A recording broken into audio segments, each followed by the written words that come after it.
ঘন্টা পর ঘন্টা আর দই নিয়ে বসে থাকতে হবে না। এখন হাতে অল্প কিছু সময় থাকলেই আজকে আপনাদেরকে পারফেক্টভাবে মিষ্টি দই তৈরি করে দেখাবো।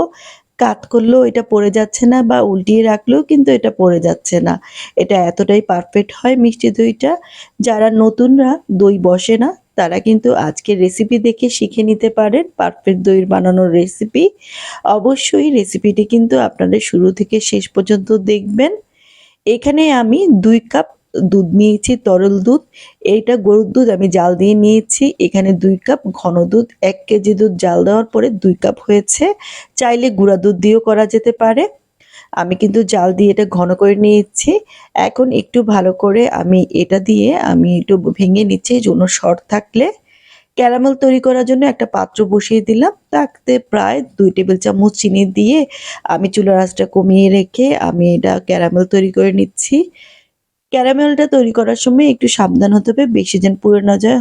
যখন এটি সুন্দর কালার আসবে তখন চুলাটা বন্ধ করে দিয়ে যে দুধটা আমি জাল দিয়ে রেখেছিলাম ২ কাপ দুধ সেটা এখানে দিয়ে দিলাম।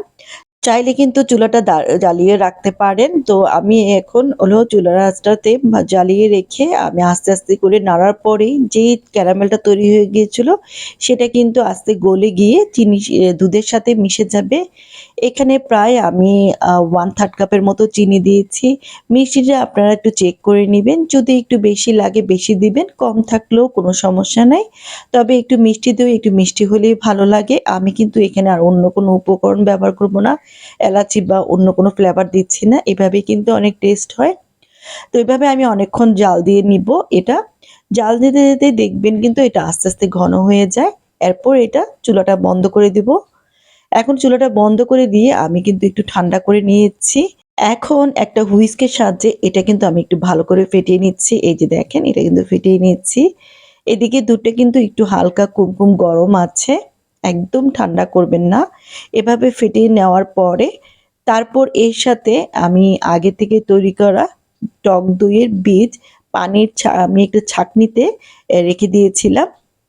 তো এটাতে একদম রাখার পরে এখন এটার সাথে মিশিয়ে দেব। এই যে এটা ছাঁকনিতে ছিল অনেকক্ষণ। এখানে প্রায় ২ টেবিল চামচের মতো আছে।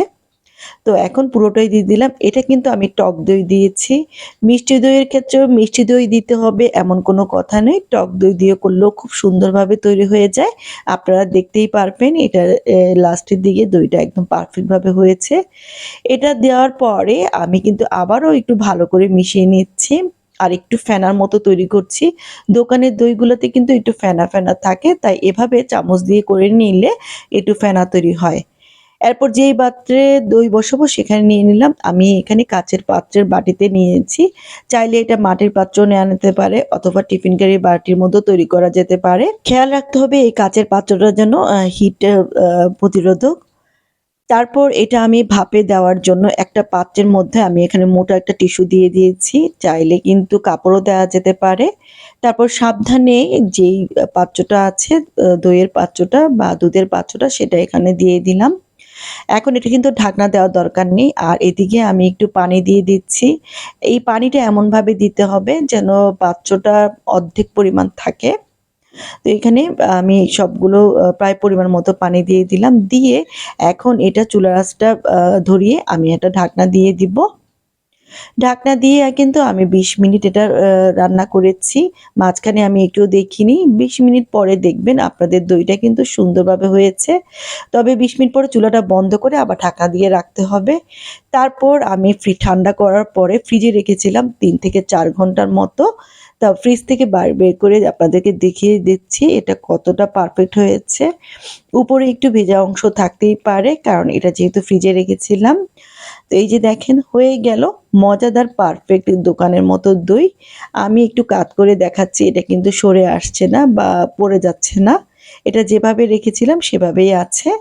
আপনাদেরকে কেটেই দেখাচ্ছি এটার ভিতরটা কতটা জালিদার আর কতটা পারফেক্ট হয়েছে। ঠিক দোকানের মিষ্টি দইয়ের মতো। আর অনেকটা নরম তুলতুলে এই মজাদার দই রেসিপিটা। আশা করি আজকের দই রেসিপিটা আপনাদের কাছে ভালো লেগেছে। এই টিপসগুলি যদি ফলো করেন আপনাদের দইয়ের রেসিপিটাও কিন্তু অনেক ভালো হবে। আর সবাই খেয়ে বুঝতেই পারবে না যে এটা দোকান থেকে আনা না বাসায় তৈরি করা। এই মিষ্টি দইটা এতটা মোলায়েম আর সফট যে এটা শুধু খেতেই ইচ্ছে করে, এটা একদমই মন ভরে না অল্পতে। আশা করি খুব সহজেই কিন্তু আপনারা যেকোনো সময় আজ মিষ্টি দইটা তৈরি করতে পারেন। সবশেষে অনুরোধ করব, আমার রেসিপিটি যদি আজকে ভালো লাগে আমার চ্যানেলটা সাবস্ক্রাইব করে রাখার অনুরোধ রইল।